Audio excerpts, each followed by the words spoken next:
Welcome to the Phone Arena video review of the LG Lotus Elite. The Lotus Elite is a pretty straightforward upgrade to the original Lotus. As you see, it has the basic same squat design. Flipping it open reveals a full QWERTY keyboard, and you have the same basic key layout. However, there is one very important quirk, and that is that the outside display is now touchscreen. As we slide it open here, we see we have animated wallpapers, which are nice. In a slider drawer similar to the Android drawer, we find we can access messaging, slideshow, which is our pictures, speed dial, contacts, and history directly from this outside screen. We also have an option to turn these on and off. What that means is as we close it, we can flick through these. With all of them activated, we have 6 panels. If we turn them off, obviously we will have less. It is not a cube like the touch flow we originally saw back on the HTC Touch, but the animations are at least very similar. There's actually a lot of useful things you can do out here, such as access your contacts, view picture slideshows, and check your messages. You can call a contact from almost any tab, except for, of course, the slideshow. Flipping the phone open, as we mentioned, reveals the full QWERTY keyboard. It's been reworked since last time around. We now have the directional cluster up front, pretty much the same as before, but in between that and the keypad we have a social key, an email key, and a text key. All 3 of these keys give direct one-click access to their respective functions. However, it can only be used when we're on the home screen. If we're in any menu or in an application itself, it does not kick us out. The social key gives us the option of going to the Facebook, MySpace, Twitter tiles. Email opens the Sprint mobile email program, and the text key obviously goes to your text messaging.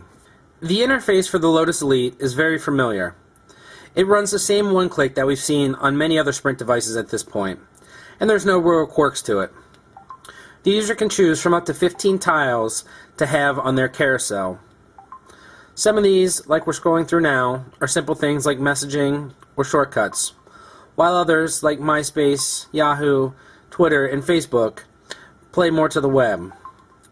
We can also launch a navigation session or do a Google search from the home screen. There are tabs from the likes of ESPN, CNN, and other news outlets that delivers content directly to your screen. And on this home tile, you can set up bubbles, which will give you weather and news headlines. The main menu itself is again very similar. We have the familiar 12-icon layout, and nothing has really changed. The camera interface is very bare bones. As you can see, the 2-megapixel camera is on the hinge, and actually, as you twist the phone, it goes with you. We rather like this feature, as the touchscreen on the outside is a useful viewfinder, and for self-shots, we can quickly open it and get a good look at ourselves. The QWERTY keyboard is basically the same as last time around. Instead of a dedicated text key on the keyboard, we now have a smiley. But other than that, it's basically the same. It's not quite as raised as before. However, it still works just as well as the original Lotus, which we liked quite fine. We had no problems quickly tapping out messages. Like the original Lotus, the Lotus Elite feels kind of awkward in the hand due to its squat nature. It's a little bit wide, especially for the female demographic it'll no doubt be targeting. Still, two-handed use with the QWERTY is extremely comfortable, and we can see where LG is getting its design. For those who are using Bluetooth headsets, it will not be as big of an issue. Overall, the feel is a lot better than the original Lotus. The original Lotus was by no means cheap, but with an extra ounce plus added to the Lotus Elite and some metal housing, the Elite feels very solid and well constructed. Currently it's available in the red hue we see here with the floral pattern. We expect to see a black version here in the near future, which we would expect to see appeal more towards the male demographic. All in all, the Lotus Elite is a very fine refresh to the original Lotus. It keeps all the features that we liked, such as a good QWERTY keypad, excellent call quality, and good battery life, and added a surprisingly useful touchscreen on the outside. Touchscreens are definitely the rage nowadays, and we were worried that this would be very gimmicky. Instead, we are happy to find that we were able to use many of the features. The only thing we would have liked to seen is more access on the outside. For instance, if we open the music player here, we can actually control the music from the outside.